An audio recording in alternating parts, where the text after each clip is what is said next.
Welcome to Trans Experience LA. This is a series of interviews meant to introduce you to activists within the transgender community who've really helped to shape and mold the Los Angeles transgender community.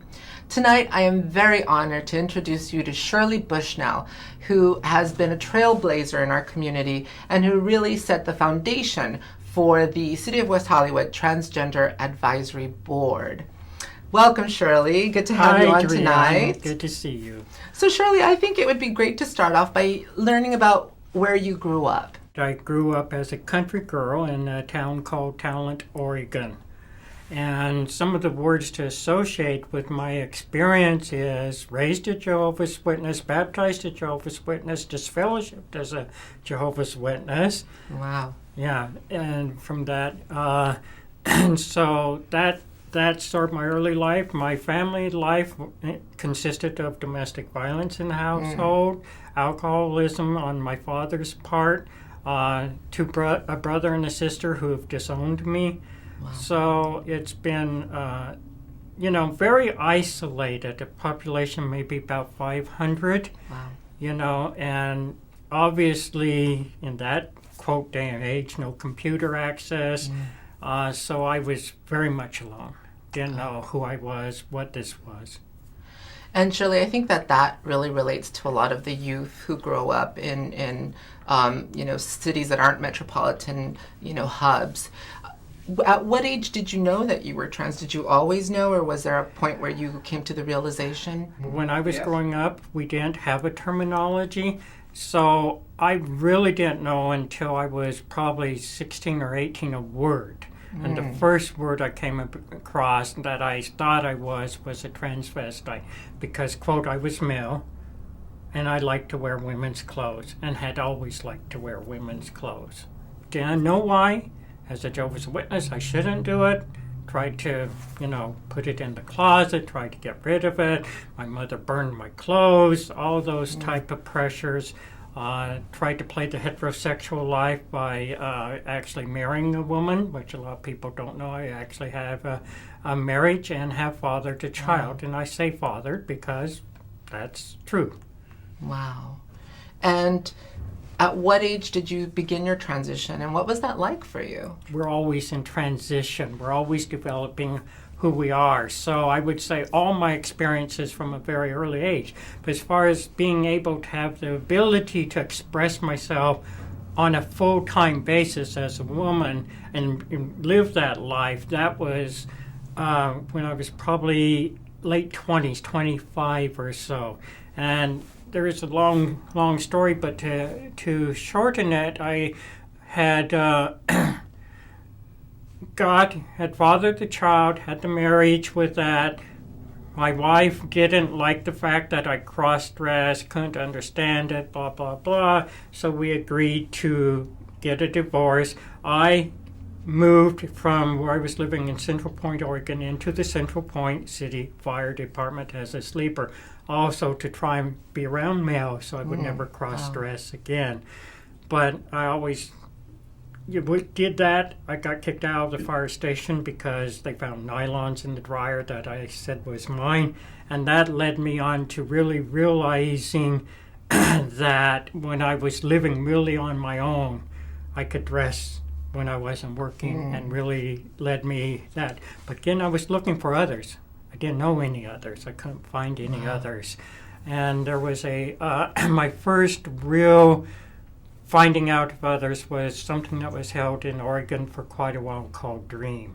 And that was a 3-day event on the coast. And I remember driving up to that event. There was a police officer in the room. I thought, oh my goodness, what's going on? But that's when I had the 3 days of really full-time being me. And just, wow. What can you say about that? But I had a common law marriage with a man while I was in Portland, Oregon.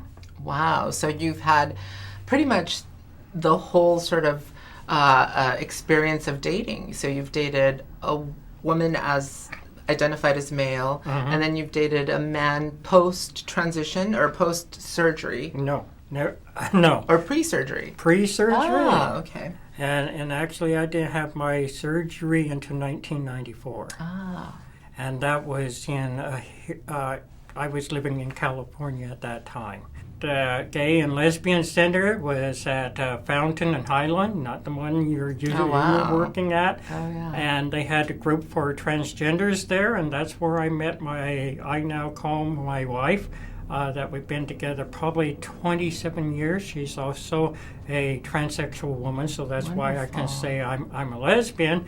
And she was also with me at my bedside when I had my surgery in 1994. And we've been together, done the legal marriage. But also, right after surgery, I did have sex with a male post-surgery so that I could know what that experience was like. Shirley, you have a very interesting shirt on. It says Transgender Menace. Are you still a transgender menace? Always. Always, I love it. Always. How did the birth of the Transgender Menace in you come up? Not necessarily the movement of Transgender Menace, but for you as an activist, as a Transgender Menace, how did that happen? Well, again, this really goes deep into the beginnings of our movement as the transgenders or whatever you call them. We were debating transsexual and transgender, but it really happened in a very peculiar way, and I always say it was over a pair of socks. Men's socks. Tell us about that. Over a pair of socks. Intriguing. Yes. So I was working as a sous chef, or basically for I'll mention it on air, University of California, Los Angeles. I was working for Dykstra Hall, and one of the assistant managers was a lesbian woman. And so I had sort of disclosed a little bit of who I was and thought we were just great. Thought she would get it. Well, at a Christmas event, she decided to give all the employees gifts. She gave all the women earrings, and she gave all the men a pair of socks. She gave me a pair of socks. Oh, yikes. Yeah, and I was sort of like, and this is in front of your coworkers. Oh, that's unfortunate. Yeah, but at that time, I had heard, and she had sort of told me that they were just now, the first of its kind was forming what later was the pioneer for LGBT studies. Well, they were forming the lesbian, gay, bisexual advisory position, and they had hired Charles Alcott. So I just said, okay, I'm going to go to this and let them know what it's been like for me. As a result of that, I just got labeled transgender activist. And that's I implemented the T for the campus organization and then statewide for the whole UCLA system. Wow. So that sort of started. I hadn't identified as a menace, but I had been identified as an activist. One of the first real things that got me going and identifying really as the transgender menace was Ricky Wilkins was the first one who pioneered that movement. And I felt that I needed to help make Southern California a safe place for other people, not only on campus, but wherever we were in Southern California. Wonderful. And so there had been right after I decided that, there was another professor that him and I teamed up because I wanted an FTM. If I was going to be the transgender menace, I needed a co-person, and it was the FTM I chose that helped me form, the Southern California Transgender Menace. Oh, wonderful. Now, our first action was a case involving an individual named Candy Walker. Candy Walker lived in Ventura. Okay, and I got in contact with a person there saying, we need to do a protest because this is the situation. Candy Walker had left her parents, basically, to a hotel and to deal with herself as Candy Walker. And she was so upset about her parents not understanding, she decided to come back 3 days later. As she was pounding on the door and demanding to be let in, her father fired shots at her, just barely missing her head. Oh, my God. And Candy Walker was arrested. And the DA said that she undoubtedly endangered the community of Ventura County over that incident in court. Wow. So that was what I did as the menace in that case, was got hold of the mother, got hold of the lawyer they were using, and educate them real fast. I brought in a FTM again. His name was Jacob Hill, and another person, I don't think I have permission to say, to come dressed like very professional to the courthouse when the DA said this, and I came in my T-shirt. So that's a little bit of how one of the first actions of the transgender menace in Southern California. That's incredible, Shirley, and that you took it upon yourself without any other resources or groups, I think is really, really impressive. Shirley, when you were talking, I wanted to go back and touch on some things. You mentioned that the individual who gave you the socks was a lesbian identified woman. And historically, there have been issues between, lesbian feminists primarily and transgender women at times. Have you found it difficult to find acceptance in lesbian communities? I have found it difficult to find acceptance in almost any community. Really? Why do you think that is, Shirley? Because for most of this time, just who we are and what we are has confused people. And so, obviously, whether you're a lesbian, identify as a gay male or a heterosexual, or however you identify, when you come in and give some of our dialogue, people don't get it. They can't figure out why, quote, a male would ever want to be a woman, or why a woman would ever want to be a male, or why there's so many different, variations on this. People don't get it. So I think I don't want to single out anyone. I have found tremendous allies in both lesbian, gay communities, Democratic Club, and so on, that can speak so eloquently. Of course, I had a little part in educating them and getting them to understand what it was. And one of the slogans of the Transgender Menace is to confront with love. Oh, I love that. And I love to make our world a safer place, and specifically Southern California. And Shirley, tell me a little bit more about that education that you did with the community and how you feel that the community has changed since you were active. Well, one of the really proud things for me that got me labeled Shirley Bushnell, the Trailblazer, was in this process, what was happening in our community. One of the things that some of us were even discussing tonight is how often we're the victims of hate crimes, stabbed, shot at, mutilated, and all that. And that's just always tugged at my heart, that we can't be free to walk down the street and be who we are and not look over our shoulders and wondering who's going to call us a fag, or that's a male, and laugh at us, or in one case somebody reached into the crotch of a transsexual woman and says you're a male. It's very sad. So all those things said, there has to be ways to do this. So the state of California was doing some very interesting things. They were trying to get a non-discrimination ordinance, and they were also trying to get us protected as a group in hate crime law. And this first city to actually do non-discrimination ordinance was San Francisco.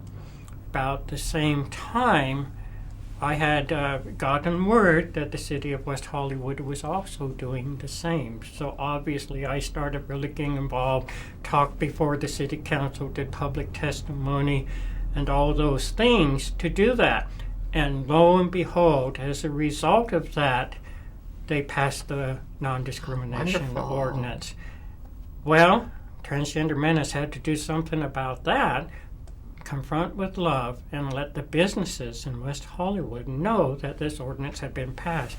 So I organized about 20 different individuals. Wow. And we were going to march from the city hall down and leaflet the businesses as a direct action. Well, the city told me that I better talk to the West Hollywood sheriffs before I do this. This gave me the pioneering moment to go to the West Hollywood Sheriff Station, walk into their gay board, basically, and say, "Hey, I'm Shirley Bushnell. I'm a transgender." "What? Oh, we don't understand you." I said, "No, you don't." 2 weeks later, they agreed. They didn't understand a thing, really. So I pioneered making sure that we could do the action. But as a result of them admitting that they didn't know what really thought they did, but really didn't understand this, I started doing the first trainings to law enforcement ever Wonderful. done. And that action was the most memorial for me as an action, to have 10 people on each side of the street and flashing West Hollywood sheriffs accompanying us to making sure we were safe. Wow, that's powerful. That's Very amazing. powerful. It just really, that's the Yeah. trailblazing part. That's beautiful. And Shirley, so tell me about how that led to the formation of the Transgender Task Force here in the city of West Hollywood. Well, I got a little bit well known with the with the I would city. think so. I was there. I was at city council meetings. I remember the first time that I walked in, because they were thinking about doing a lot of these things in the city, and I walked in with this T-shirt on. First thing, I was singled out by law enforcement. They didn't know if there was going to be a protest or if the city council was going to be disrupted. So, that was it. But because of my being there and doing this presence and confronting with love, working with law enforcement, doing the training, they saw that work. I have received the West Hollywood Leadership and Public Safety Award from them for doing this work for them. And so I was approached by a councilman. He says, "You know something? The city, not only have you done it for our West Hollywood Sheriff's Department, but we really need feedback as a city on your issues and what's going on." And so they says, "We would like to start a West Hollywood Transgender Task Force." And I became the first chair and got co-chairs for it. And I did that for 5 years and advised the city, and we met. That's how come a lot of our Day of Remembrances, we march from West Hollywood, we meet in West Hollywood, we're safe. Law enforcement knows how it gets better at this. My work with law enforcement led to the first station order of how to handle booking of transgender clients. That was done by Captain Odendahl. And Captain Castro came right after that and made sure that station order, I forget the number, was carried out so that they had an order of how to deal with it. That's amazing, yeah. And Shirley, so tell me, you have laid the foundation for a lot of the work that's being done in the community today, the trainings with the LAPD and the West Hollywood Sheriffs. Now we have a formalized transgender advisory board to the city of West Hollywood. How have you seen the community change and evolve in your time of involvement to now? Well, what I've seen is that we have come a long ways, and I can hear more about what's going on across the United States. When I was first being involved, it was San Francisco. What I was doing here in Southern California, maybe some in New York, but now it's almost every state, and there's a lot of transgender individuals that you now hear about. So that, to me, is how the pioneering work that some of us in the very beginning, from Susan Stryker and things like that we started that so that more people across the United States and now across the world are feeling like we can say things, we can push to say, we need to be protected, we need to have health care, we need to have services for the homeless. We need to have services for those who are exposed to HIV. 26% from a study from Kathy Reback of transgender women were positive.